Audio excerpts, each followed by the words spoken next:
morning, mga kalingap. Paki-subscribe natin. Analin Ormatan. Ayan. Kalingap partners natin, mga kalingap. Pumunta ng daet. Oh, grabe. Ayan, ate ha. Salamat sa iyong pagdalaw sa daet. Mga kalingap, kalingap partners, Analin Ormatan. Salamat. Thank you po. Bye-bye. Yan, morning guys. Hello sa lahat. Ayan. It's Saturday, September 2. Naku, 3 araw na lang. Babalik na naman tayo. Sinusulit lang guys. Ayan, ngayon ay birthday ng kuya. At ang sabi, ko na rin daw yung despedida. Sabi ko, di despedida pa. Okay lang kahit wala. Pero sabi niya, sabi ko siya. Ayan, ako'y naggagawa ng salad na pako guys. Ito, pakita ko sa inyo.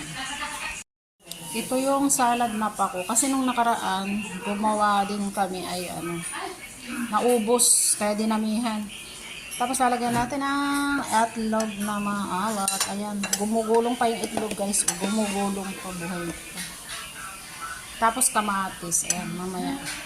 Timplahan natin mamaya guys.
Tayo sa kusina, ayan.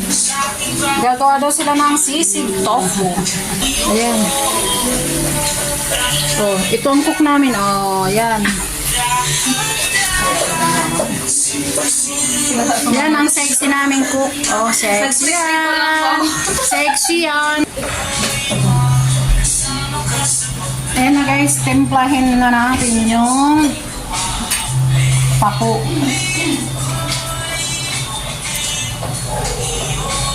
Ang tawag sa amin ba nung kasaya? Hindi. Kung tatang? Masamit kaya. Kung gano'n makukulot.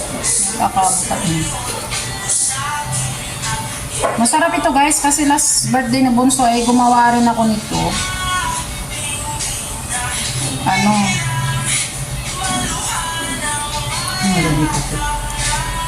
Syempre. Maalat with pakpako. Hindi mo alam to, no? May kami. Rich kid ka kasi.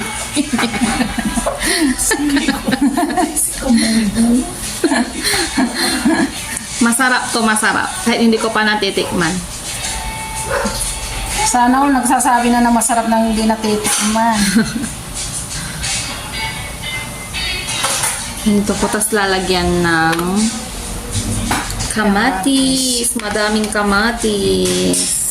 Na may itlog maalat at dahon ng pakpako. Sarap. Sarap yung maalat.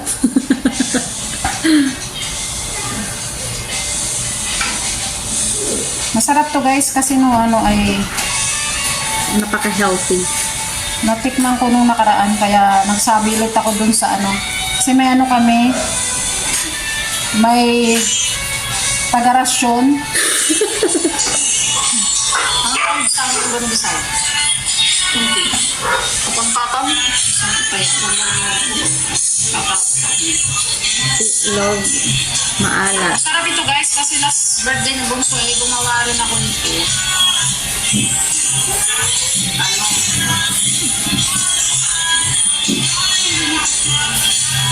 Siyempre, Maalat with pakpako. Hindi mo alam to, no? kami. Rich kid kasi.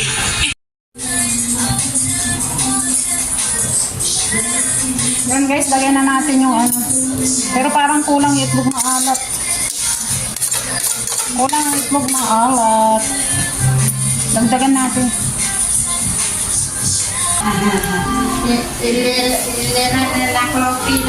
Ayan guys, oh. Lagyan natin ng konting sibuyas. Ayan. Ayan ang guys.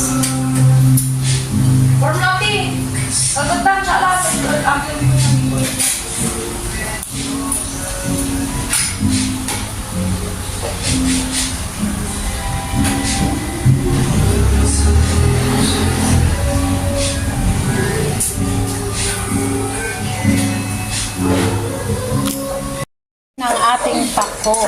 Ayan. Mamaya lagay na natin doon sa kabila at ano. Doon kasi maghahanda sa bahay ng kuya. Doon ko na lang ano.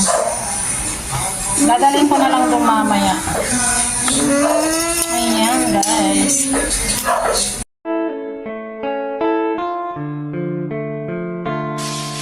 Kami ay nabuo sa iisang layunin, advokasya naming makatulong sa kababayan nating kinapos at nasa lantapan ng iba't ibang klase ng unos. Kami magdadala ng ngiti at saya sa bawat taong nawawalan na ng pag-asa. Lugmok man o dapa ay ating ibabangon sa paraang hatid ng Dungaw Foundation. Sa munting pagtulong mo ay matutupad ang munting hiling ng taong sa tulong ay salat. Kung ang puso at isipan natin iisa, sa mundong ito lahat tayo ay kay saya. Huwag nyo kaming tularan, bagkus ay higitan. Sa mga nangangailangan tayo'y magtutulungan. Sa mga suliranin, katulong nyo kami. Dungawaya agapay ng walang hinging ganti.